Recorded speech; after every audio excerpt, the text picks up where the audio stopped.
Էս էլ է շատ կարևոր հանգամանք, հարգելի գործընկերներ, ուզում եմ հիշենք, որ մենք 2018-2019-20 թվականներին շատ ակտիվ քննարկում էինք ունենում մեր էներգետիկա աղբյուրների դիվերսիֆիկացման մասին եւ ըստ էության այս ընթացքում վերականգնող արևային էներգիայի ատոմակայանի համարյա երկու հզորության մենք արևային հզորություններ են գեներացրել։ Իհարկե, ես համարում եմ լուրջ ձեռքբերում, իհարկե էներգետիկ ոլորտի կառավարման առումով որոշակի նոր իրավիճակ է առաջացել, որտեղ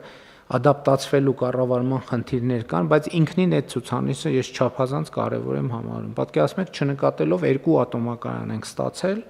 եւ հիմա հարցը այդ երկու ատոմակայանի ինչպես կառավարենք, դա երկրորդ խնդիրն է։ Իհարկե ուզում եմ ասել նաեւ, որ մենք էներգետիկայի ոլորտում գիտեք, որ ունենք խնդիրներ, այդ թվում էլեկտրաէներգիայի մատակարարման որակի հետ կապված։ Հիմա տեսեք, օրինակ, երեք ես մասնակցում էի կոմպլեքս հիպերմոլի բացման արարողությանը եւ բացման արարողության ժամանակ հիպերմոլը հոսանքազրկվեց։ Պատկերացնում եք, մարդիկ $70 միլիոն ներդրում են արել, 70 միլիոն, համեն դեպս ես ինձ տենց ասցին եւ չեն կարողանում բացման արարողություն անել նորմալ։ Բայց մենք հասկանում ենք սա,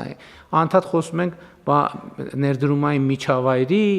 բարելավում եւ այլն։ Այստեղ երկու տարբերակ կա։ Իհարկե ես ասել եմ, մի տարբերակն է նա, որ հատուկ սաբոտաժ է արվել, մյուս տարբերակն է նա, որ համակարգը տեխնիկապես ի վիճակի չի։ Երկու դեպքում էլ մենք բոլոր գծերը անցել ենք եւ իրանք բոլոր գծերը անցել են եւ այն ինչ որ ասել եմ, մենք առաջիկայում արդեն պետք է անցնենք դրա իրագործման փուլին։ Իհարկե process-ը չի լինի մի փուլանի, բայց ակնհայտ է, որ պետությունը պետք է շատ արագ վերցնի Հայաստանի էլեկտրական ցանցեր ՓԲ կառավարումը եւ հետագա գործընթացները պետականացման եւ ընկերության կառավարման արդյունավետության ուղղությամբ պետք է արագ եւ արդյունավետ իրականացնենք։ Իհարկե հարցը քաղաքական մակարդակով մենք քննարկվել է քաղաքացիական պայմանագիր կուսակցության վարչության նիստում։ Ես գիտեմ, որ ազգային ժողովի քաղաքացիական պայմանագիր խմբակցությունը նույնպես քննարկումներ է ունեցել եւ այդ թվում կառավարության գործընկերների մենք համատեղ աշխատանքով նաեւ օրենքի նախագիծ է արդեն դրվել փոփոխություն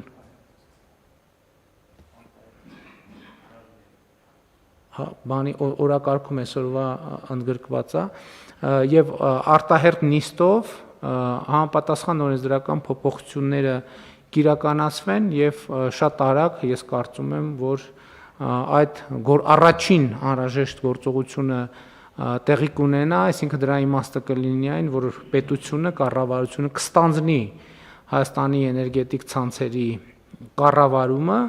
եւ այդ կետից սկսած արդեն մենք ավելի հանգիստ պայմաններում հետագա սցենարները կքննարկենք, թե ինչ սցենարով են գնում։ Բայց ես էլի ուզում եմ մի ռազմավարական հարցի անդրադառնամ, որ որևէ սցենարով էլ որ մենք գնանք, մենք մի X պահի պետք է ապահովենք Հայաստանի էլեկտրական ցանցեր փակ բաժնետիրական ընկերության բաժնետորմսերի ազատ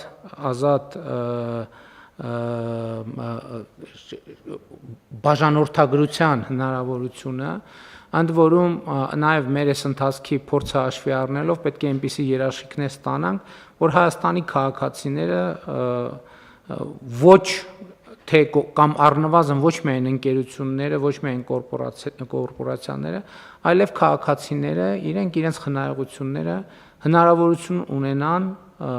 ներդնել, այսինքն բաժնետոմսեր ձեռք բերել։ Ես ուզում եմ մեզ հիշեցնել նաև, որ մենք նման ռազմավարական նպատակ ունենք նաև Զանգեզուրի պղնձամոլիբդենային կոմբինատի պարագայում, որպեսզի մեր քաղաքացիները իրենց խնայողություններով հնարավորություն ունենան որոշակի բաժնետոմսեր ձեռք բերել եւ ժառանգել իրենց երեխաներին, իրենց սերունդներին կամ չգիտեմ, օգտագործել հետագայում այնպես, ինչպես իրենք են ուզում։ Ես ուզում եմ սա արձանագրեմ, որ սա մեր գործընթացների եւ մեր հարուցած գործընթացների վերջնակետերից, կարևոր վերջնակետերից եւ արդյունքներից մեկը պետք է լինի։